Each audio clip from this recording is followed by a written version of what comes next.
رسول اللہ صلی اللہ علیہ وسلم کی زندگی اسوہ حسنہ اس شخص کے لیے جس کے اندر 3 صفات پائی جائیں۔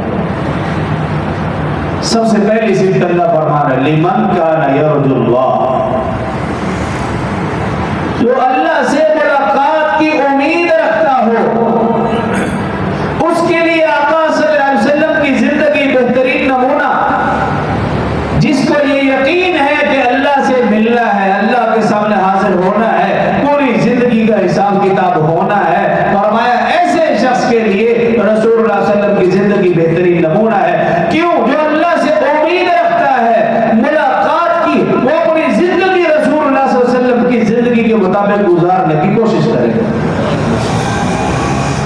اور دوسری صفت جو بیان کرنا ہے والیوم الآخر، اور جو شخص آخرت کے دن پر یقین رکھتا ہو، وبالآخرۃ ھم یوقنون، کہ مرنا ہے، مرنے کے بعد دوبارہ اٹھنا ہے، میدان حشر میں جانا ہے، نامہ اعمال ہاتھ میں ملنا ہے، پل صراط سے گزرنا ہے، جنت جہنم کا فیصلہ ہونا، اللہ کے سامنے پیش ہونا ہے، جس کے دل میں یہ بات ہے، یقین ہے، آخرت کا یقین ہے، فرمایا ایسے شخص کے لیے رسول اللہ صلی اللہ علیہ وسلم کی زندگی اسوہ حسنہ ہے، بہترین نمونہ ہے، وہ اپنی زندگی آقا صلی اللہ علیہ وسلم کی زندگی کے مطابق گزارنے کی کوشش کرے گا۔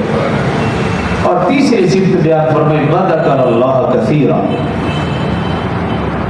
ایسے شخص کے لیے آقا کی زندگی بہترین نمونہ وذکر اللہ کثیرا، جو اللہ کا ذکر کثرت سے کرتا ہو۔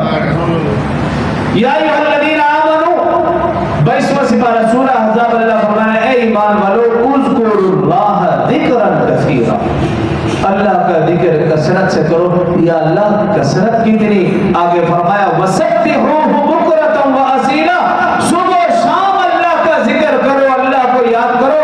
ہاں هو الذی یصلی علیکم وملائکتہ، جو شخص اللہ کا ذکر کثرت سے کرے گا اللہ بھی اس پر رحمت فرمائیں گے، اللہ کے فرشتے بھی اس پر رحمت فرمائیں گے۔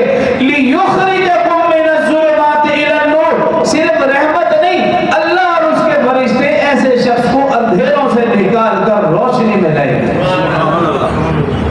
وَكَانَ بِالْمُؤْمِنِينَ رَحِيمًا، اور اللہ اس پر رحم فرمائیں گے۔ تو یہ 3 صفات جس کے اندر پائی جائے اس کے لیے رسول اللہ صلی اللہ علیہ وسلم کی زندگی بہترین نمونہ۔ لقد كان لكم في رسول الله اسوة حسنة لمن كان يرجو الله واليوم الآخر وذكر الله كثيرا۔